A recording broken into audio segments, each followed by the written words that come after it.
একটা বাঘ মরে আছে বুঝছেন, সেই বাঘের কানটা কাটি নিয়ে যায়, মরা বাঘের কান কাটি নিয়ে গেছে এলাকায় যায়, বলতেছে আমি তো বাঘ মারে আসছি। তো হাদির অবস্থা হলো এইরকম।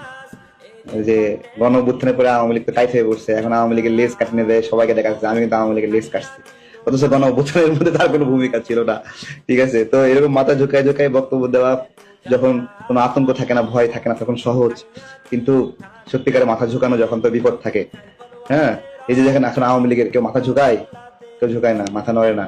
হ্যাঁ, কিন্তু আগে অনেক বড় বড় কথা বলছে, তো এখন আবার অনেকে বড় বড় কথা বলে। তো বিপদ না আসলে মানুষ চেনা যায় না। বিপদে কি দেশকে মায়া করে, মমতা করে, এটা বিপদে মানুষ পরীক্ষা দেয়। এবং মানুষের জীবনে খুব কম সুযোগ আছে।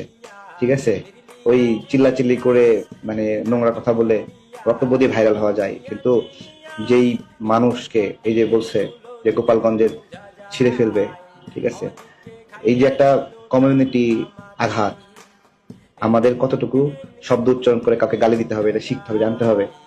আমরা তো হকার না। জনগণের সাথে সম্পৃক্ততা, জনগণ তো সব, আপনি একজন লিডার হয়ে যদি এই বলে গালি দেন, ছিঁড়ে ফেলবেন, ঠিক আছে, তাহলে কি সাধারণ মানুষরাও এই ধরনের ভাষায় অভ্যস্ত হবে?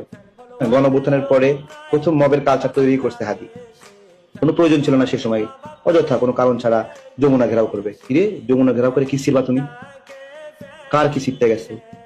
যমুনা ঘেরাও কেন? যমুনা ঘেরাওটা শুরুই করতে হলো হাদি, অহেতুক কোনো কারণ ছাড়া।